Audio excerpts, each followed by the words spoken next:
Hi, and welcome back to our channel. Today we're going to talk about postbiotics. First we'll answer the question of what are postbiotics, then talk about how postbiotics can improve your gut health, and then follow it up with who should consider postbiotics. But before we dig in, first, my name is Marcy Vasky, and I'm a functional licensed nutritionist with Oswald Digestive Clinic. At the clinic, we see a lot of clients who struggle with their gut health, and sometimes postbiotics are the answer. I'm going to link our website down below where you can easily make an initial appointment, as well as our free guide, which is 5 ways to improve your gut health.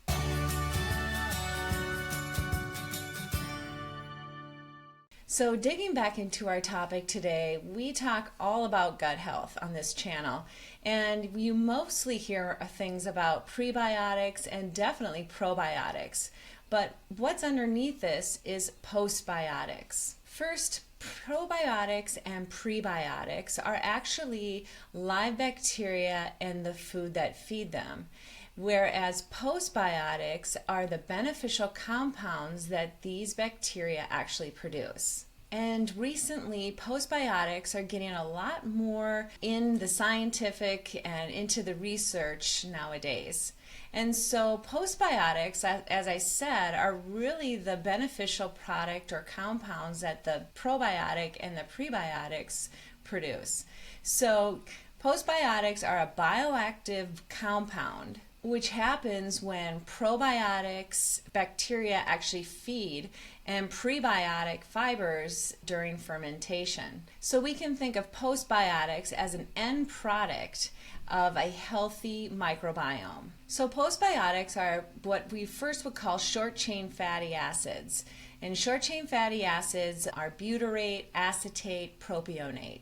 Another postbiotic is going to be enzymes, peptides, cell wall fragments, and polysaccharides, as well as vitamins B and K. Now, postbiotics are not alive, which really makes them more stable and easier to incorporate into a food or a supplement compared to a probiotic, for example. So now we understand more of what a postbiotic is, but how do they really improve our gut health? And postbiotics, what's neat about them is they don't colonize like probiotics do, but they really support our gut health in a much more powerful and even sometimes a more direct way. One way that they can help improve our gut health is to strengthen our gut barrier. One example of this is going to be butyrate.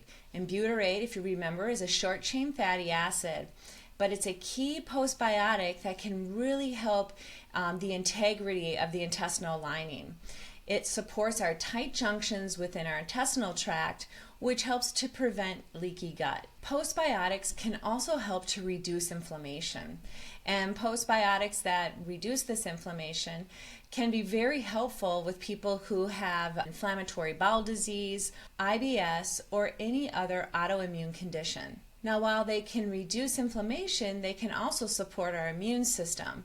So certain postbiotics can help stimulate our immune cells like macrophages or T cells, and they help your gut to balance that immune system to stay alert but not overreact. Postbiotics can also help to balance our gut microbiota. And so because postbiotics are not live organisms, as I said, they're much more stable, they really create an environment to help support healthy microbial balance and basically keeping bad organisms in check or bad bacteria. And another way that postbiotics can help support our gut health is in the way of improving our metabolism. A specific short-chain fatty acid which is produced by our gut bacteria, helps to regulate blood sugar, helps support fat storage, and even control our appetite. So they can go a long way in supporting our metabolic function. So as you can see, postbiotics really do help in multiple different ways.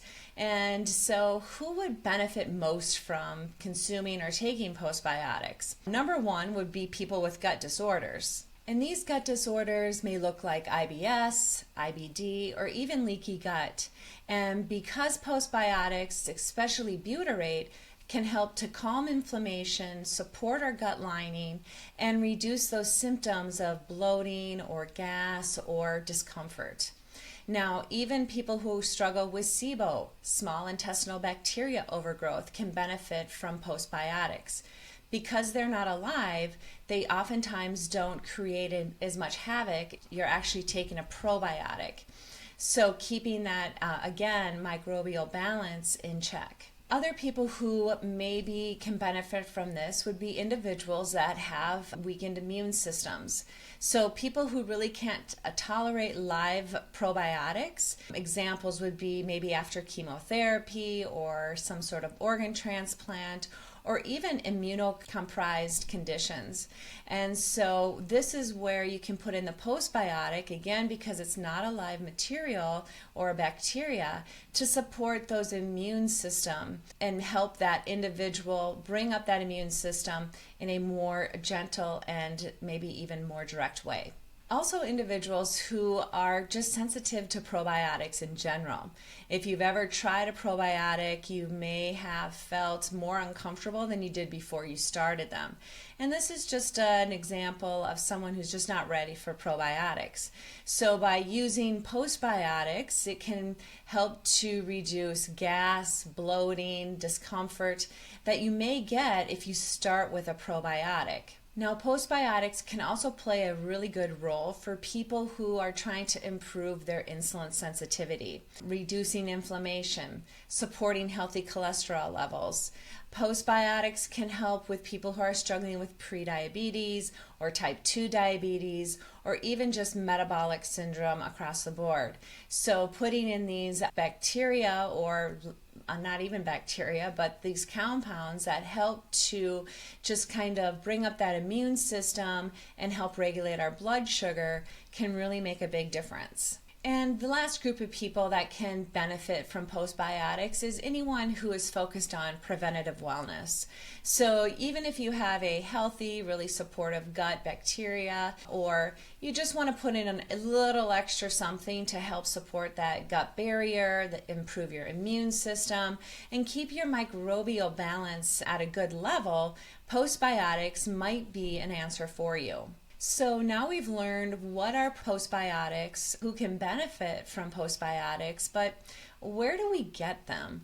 And the body actually makes postbiotics naturally, and this is when you consume probiotic-rich food or prebiotic-rich food. So things like garlic, onion, asparagus, bananas, oats. Also from fermented foods. So if you're consuming sauerkraut, kefir, yogurt, kimchi, remember these contain prebiotics that make the compound into postbiotics. So we can also get postbiotics in supplement form. Now, research is still emerging on the ideal doses and strains for postbiotics, but there are some out there. One way to take a postbiotic would be to do a short chain fatty acid. So there are supplements, especially butyrate, usually in the form of sodium butyrate, that can help support our gut lining, as I talked about earlier, and reduce inflammation. There's also postbiotics found in fermented yeast derivatives. So you may see a supplement, for example, called Saccharomyces cerevisiae, and this is a postbiotic extract. So that would be another thing to look for. Also, you'll find postbiotics in cell wall fragments and peptides. Often they're derived from lactobacilli and bifidobacteria, and this is used to stimulate the immune response. So postbiotics are a new and emerging area in gut health. We're still learning more, but I think it's another very important and really what may even be called a silent hero in our gut health. So if you're considering, you've tried probiotics, prebiotics, all the things, and you're still not feeling well, postbiotics may be another consideration for you. Again, I'm going to link our website down below so you can easily make an initial appointment if you're struggling with your gut health, and we can always talk about postbiotics. And I hope that this video gave you a little bit more information on just other areas of gut health that are emerging and we're learning every day about. So thank you so much for watching.